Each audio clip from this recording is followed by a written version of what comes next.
Terima kasih pemirsa, masih bersama kami di Lintas Banua Sepekan.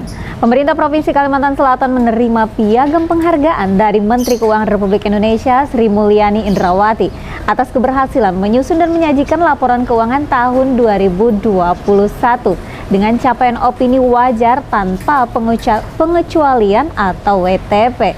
Penghargaan WTP ini merupakan ke-9 kalinya diterima oleh Pemprov Kalsel sejak tahun 2013 sampai 2021 lalu. Penghargaan dari Menteri Keuangan Republik Indonesia Sri Mulyani Indrawati diserahkan oleh Kepala Kanwil Ditjen Perbendaharaan Provinsi Kalsel Sulaiman Syah kepada Gubernur Kalsel Sabirin Noor di sela kegiatan penyerahan daftar isian pelaksanaan anggaran dan buku alokasi transfer ke daerah tahun anggaran 2023 di Gedung Idham Khalid Banjarbaru Rabu kemarin. Penghargaan kepada pemerintah Provinsi Kalsel ini karena daerah ini dianggap sudah dapat mengelola keuangan daerah dengan baik, meliputi dalam hal pengelolaan, pelaporan maupun pertanggungjawaban. Pencapaian ini merupakan yang ke-9 kalinya WTP secara berturut-turut sejak tahun 2013 dan diharapkan menjadi pemicu untuk bekerja lebih baik lagi. Ya, itulah bersyukur kita kepada para awak media dan rakyat dan pemerintah semua. Itu berkat gotong royong, berkat kerjasama. Ya.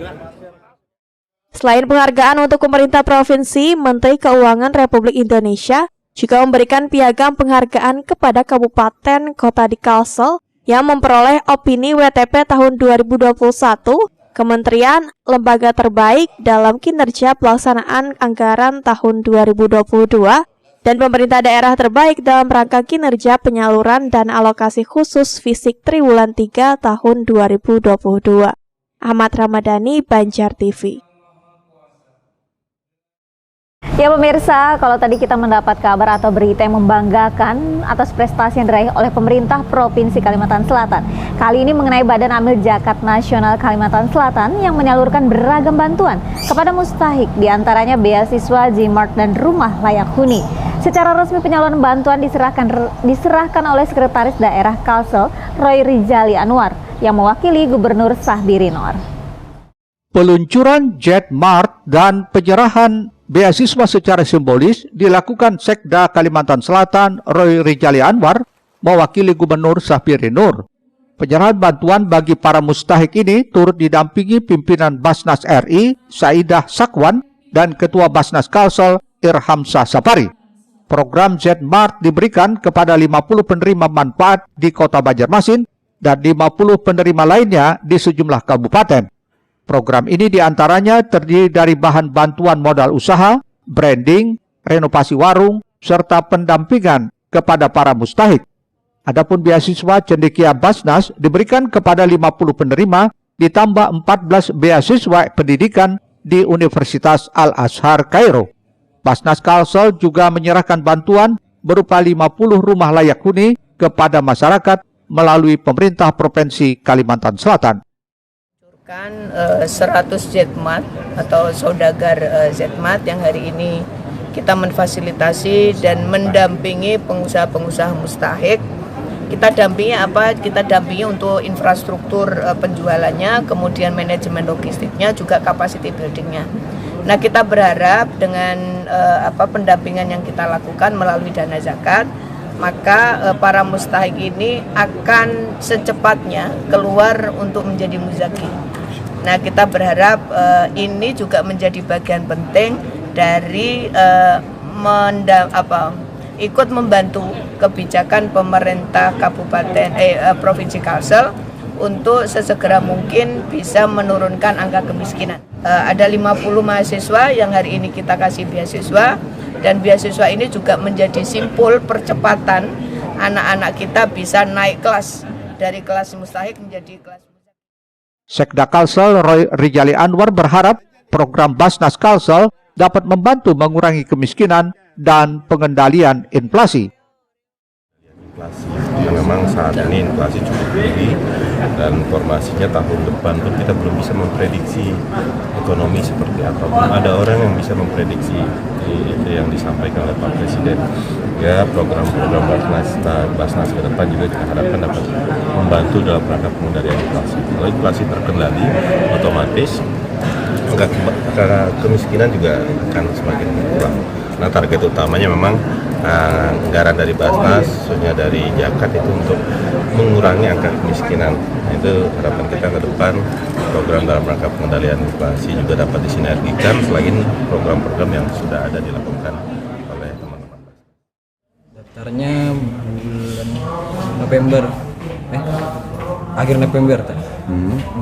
Pendaftaran beasiswa Cendekia Basnas. Terus alhamdulillah lulus. Ada tesnya juga. Tesnya cuma kehidupan sehari-hari di rumah, penghasilan orang tua. Oh gitu. Nah kalau penghasilan orang tua berapa? Penghasilan orang tua itu kalau dihitung dari kerjanya itu 1 juta aja. Oh gitu. 1,5 juta lah. Nah, perasaannya kapan? Bagaimana ini teman? Alhamdulillah senang. Gitu. Kapan berangkat? Berangkat insya Allah kalau bukan bulan Februari, bulan Januari. Apa yang dilakukan Basnas ini dapat memicu kesadaran masyarakat untuk terus berzakat, berinfak, dan bersedekah guna menumbuh kembangkan perekonomian SDM serta menjadi titik awal pertumbuhan zakat yang dapat memberi manfaat bagi masyarakat Banua. Ahmad Ramadhani, Banjar TV. Ya pemirsa, saat ini kita sudah berada hampir di penghujung tahun dan mendekati akhir tahun ini serta memasuki Natal dan Tahun Baru. Berbagai harga kebutuhan pokok seringkali mengalami kenaikan. Maka Wakil Ketua DPRD Banjarmasin Tugiyatno meminta pemerintah kota melalui dinas terkait bisa menjaga stabilitas harga. Sementara itu pemirsa, anggota DPRD Awan Subarkah juga meminta pemerintah melakukan upaya penurunan harga sebagian bahan pokok melalui gelaran pasar murah. Ketua Komisi 2 DPRD Kota Banjarmasin Haji Awan Subarkah mengingatkan pemerintah kota setempat untuk menjaga stabilitas harga bahan pokok menjelang akhir tahun. Hal ini mengingat kebiasaan saat memasuki akhir tahun biasanya harga bahan pokok serba naik. Hal ini menurutnya tentu harus jadi perhatian pemerintah kota. Ini disampaikannya saat ditemui di gedung DPRD Banjarmasin beberapa waktu lalu. Karena ini kan sudah memasuki bulan terakhir di tahun 2022 ya. Tentunya di akhir tahun ini biasanya memang banyak kebutuhan kebutuhan pokok yang biasanya mengalami kenaikan ya, karena menjelang akhir tahun. Apalagi juga diakhiri dengan biasanya liburan menjelang akhir tahun, kemudian masuk ke tahun baru. Untuk itulah maka ya. Menurut Awan, pemerintah kota harus bisa menjaga stabilitas harga bahan pokok agar tetap terjangkau untuk masyarakat. Termasuk juga ketersediaan bahan pokok harus dijamin. Murtasia, Banjar TV.